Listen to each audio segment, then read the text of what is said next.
Sure. I think when being in the role of CEO, I was fortunate enough to be recruited in Victoria to like a working group of 12 leaders.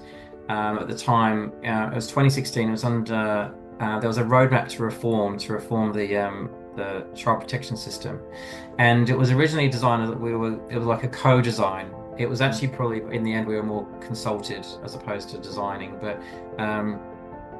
It gave me, I was on that for a few years, a number of years, and it gave me an overview as to why the sector looks at different things, to different models and everything. What I kind of realized was that therapeutic care is not really understood even among CEOs. There's the people that kind of sit through the training, kind of they might say that we've got trauma informed programs and it's trauma informed and the whole thing. And I think that's become I'm sad to say, a bit of a cheap word now because most people can experience a bit of training and say that they're trauma informed. It's whether I mean, I know there are other organisations who've broken this down. I think it's been good that you can be trauma aware, but then are you actually trauma practiced, and those different things. And I did some work myself on what actually does therapeutic mean, because one forum I was in.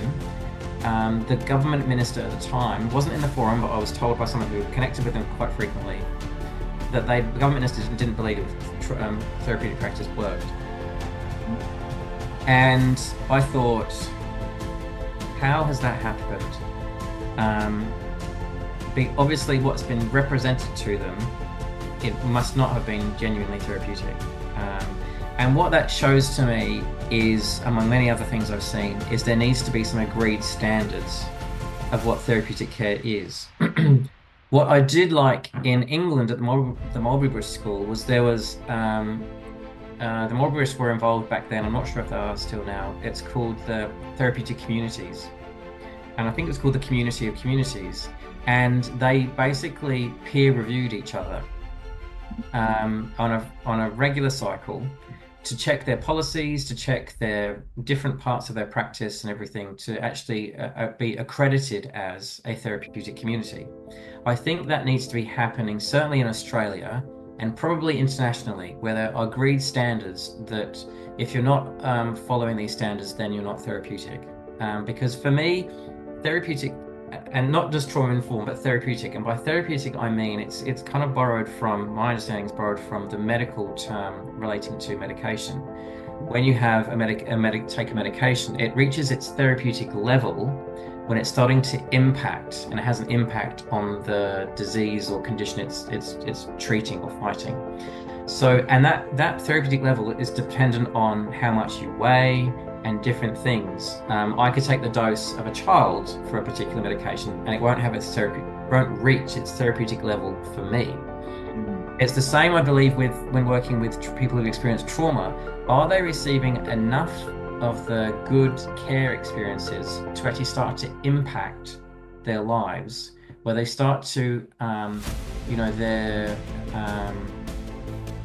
there's repair of their attachment style, there's repair of their experiences where they don't respond in the same ways, they learn new ways of responding.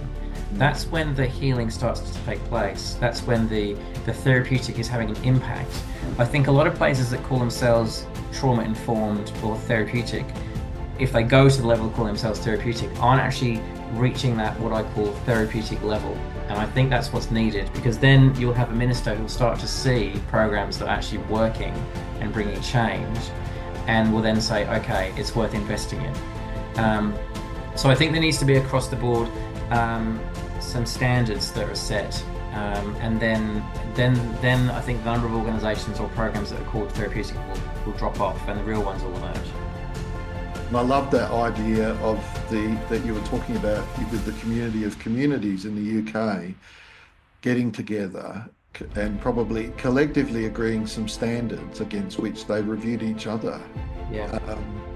And kept each other accountable in the process in doing that.